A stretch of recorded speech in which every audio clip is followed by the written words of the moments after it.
Olá! Fala Judite aqui com o Patrick Rezende.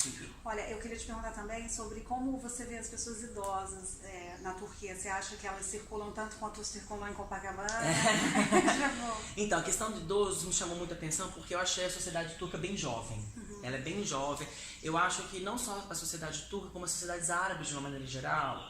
E assim, eu abro um parênteses aqui, turco não é árabe, tá? Eles ficam muito bravos quando a gente faz isso, mas assim, essas sociedades, digamos assim, que estão próximas de um contexto islã, elas são sociedades jovens. Em que sentido?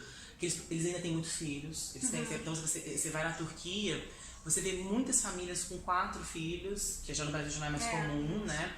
Anos atrás eu estive no Marrocos, mesma coisa também, assim, 4, 5 filhos. Então, assim, eles ainda têm essa questão do filho, uma obrigação do tipo, hoje eu tenho que cuidar do meu pai, porque algum dia alguém vai cuidar de mim. É uma atividade de honra, assim, né? E muito curioso que isso se expande, não sei se é de lá pra cá ou de cá pra lá, também com os países vizinhos, porque, por exemplo, na Armênia, que é católica, é um país católico, eles têm muitos filhos também. E aí eu perguntei assim, gente, mas vocês têm filhos demais, como é que vocês conseguem, né, prover, né, educação, saúde? Aí eles me explicaram que, na verdade, eles já enxergam os filhos quase como um investimento. Que é assim, por quê? Porque aí a gente entra na questão que a gente está discutindo agora muito no Brasil, a questão da reforma da Previdência. Porque como eles não têm um acesso a uma Previdência, não têm acesso a uma velhice... Os direitos, assim, estabelecidos. Digamos assim, com mais dinheiro, não vou dizer rica, mas com uma condição de vida mais estável, eles precisam ter vários filhos para que os filhos possam sustentá-los mais para frente. É uma visão mesmo antes da Previdência, né? A gente já está desconstruindo a Previdência, e não sei se da maneira mais correta, mas... E aí aí eu perguntei assim, gente, mas como assim? Então vocês têm os filhos pensando que um dia os seus filhos vão poder ajudar vocês? Isso. Aí eles falam, é mais ou menos isso, é mais ou menos isso. Eu acho que é uma outra retórica mesmo, assim, eu fico pensando em pessoas que mudaram agora para Portugal e tem sentido como é uma vida boa quando você tem os seus IPTUs da vida virando o que tem que virar, né? Exatamente. Então, a gente também está vivendo uma narrativa de um preço que é surreal. A classe média brasileira paga de escola e paga 2 vezes, né? Imagina, né? 2.000, 3.000 reais uma escola. Não é isso. E aí você pensa, aí você depois pensa assim, nossa, ótimo, né? Quer dizer que o professor tá ganhando maravilhosamente bem, não. E não, né? Isso não significa que a gente está tendo uma supervalorização porque as pessoas estão tendo uma qualidade de vida na questão de salários melhores. Não é isso. A gente está tendo um arroz dos salários para ter, digamos assim, uma mais-valia mais generosa, né? É muito impressionante, Patrick. Eu vi outro dia uma fala sobre, agora em Davos, sobre essa a não discussão sobre taxas. E no final estava se discutindo assim que tem um aumento de empregos, mas são empregos assim, baixa qualidade mesmo. Então a pessoa trabalha com fralda para não sair daquele lugar de emprego de produção. De como que é importante a gente ter minimamente padrões estipulados para o mercado, porque senão as pessoas não respeitam realmente. Então, se você não tem um salário mínimo, as pessoas não vão pagar o mínimo. Porque o mínimo já é mínimo, né? Então, assim, então às vezes é por hora, né? Não é por mês. Então, assim, se você não coloca o mínimo, as pessoas... hora vai ser uma coisa quase... Estamos voltando realmente a um processo escravocrata. E é muito louco a gente ter que falar o óbvio, né? Porque como que você vai conseguir discutir se você não tem o mesmo poder de fala ali? Como você vai... É muito triste a gente estar voltando aí. Porque a gente, assim, é aquela coisa, é o homem discutindo sobre questões que se relacionam à mulher, né, por causa do aborto, é uma classe política que tem direito a 14º, 15º, 16º, vários privilégios, discutindo sobre o trabalhador que trabalha de 7 da manhã. E a gente tem que lembrar que ele chega às 7 da manhã, mas ele teve que acordar às 4h30, às vezes 5 horas, porque o transporte não chega rápido. Então, assim, é um custo muito grande disso. E trabalha até às 7 da noite, e aí às 7 da noite ele tem que pegar um ônibus pra chegar lá. Então, assim, é surreal você pensar que não é uma pessoa que está passando por isso que está decidindo. Não tem um mínimo de representatividade, né? Assim, a gente não se vê, não tem essa resposta. São essas questões que me incomodam cada vez mais, que eu vejo que não é um processo apenas do Brasil. E aí você conversa com as pessoas, você pergunta, mas e aí?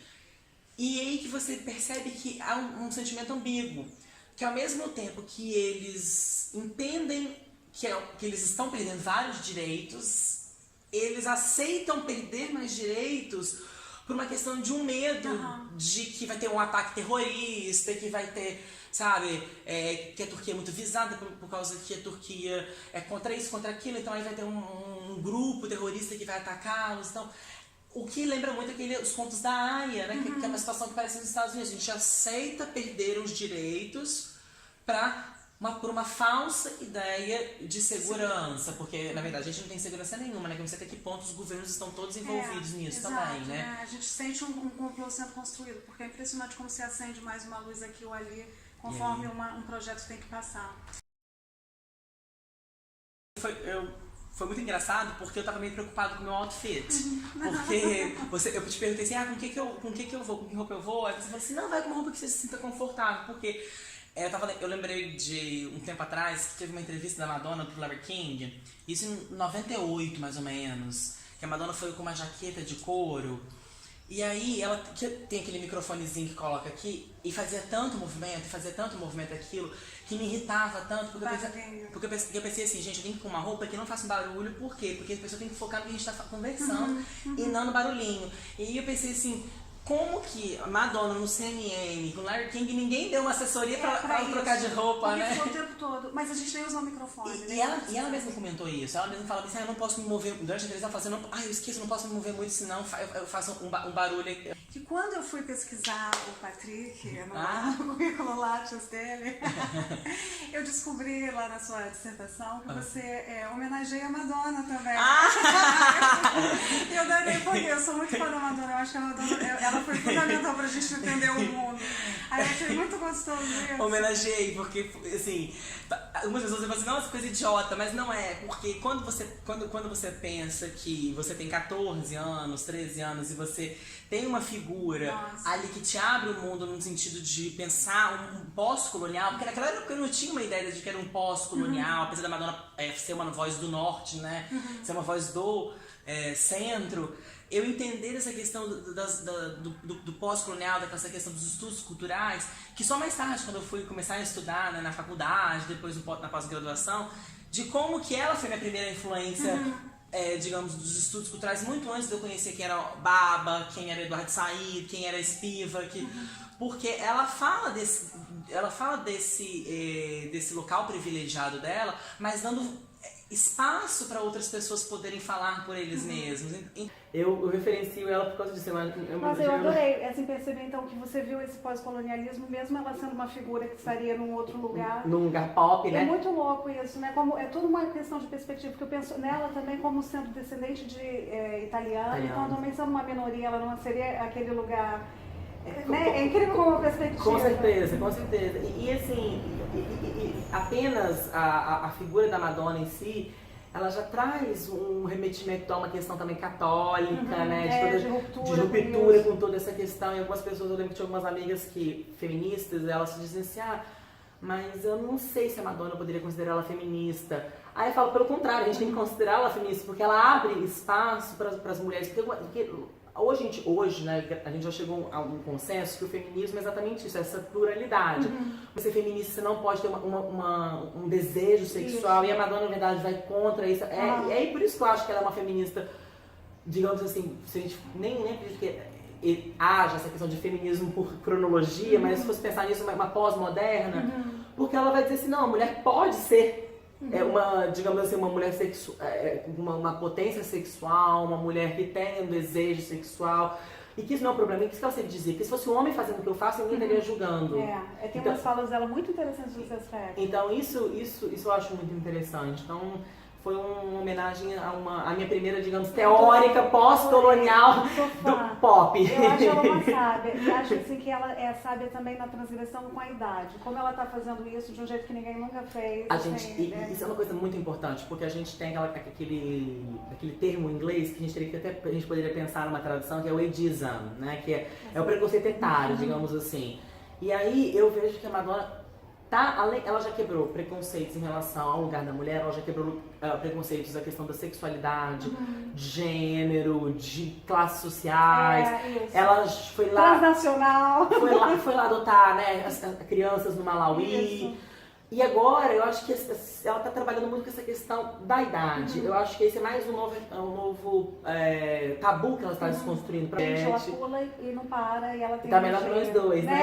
Com certeza. Não, a Madonna é um exemplo, realmente. E mostra que a gente não tem que rotular essa questão, porque idoso tem que ficar em casa, né? Então a gente mostra que os idosos de Copacabana estão certíssimos, né? Não é modelo pra vida, né? A gente tem que viver. Não, claro. E ela tá viva pra mostrar que ela vai ficar por muito tempo ainda, né? Porque a gente tem essa questão também de que, porque é do pop, é do mundo artístico, morre cedo porque morre de overdose, morre disso, né? Ela só tá pra provar o contrário. Ela tá pra provar o contrário, que a gente pode quebrar todos os tabus aí, mantendo assim. Olha, com suco de laranja, vamos brindar. E com água. Muito Beijos, obrigada. obrigada. Obrigada, Madonna. Pronto.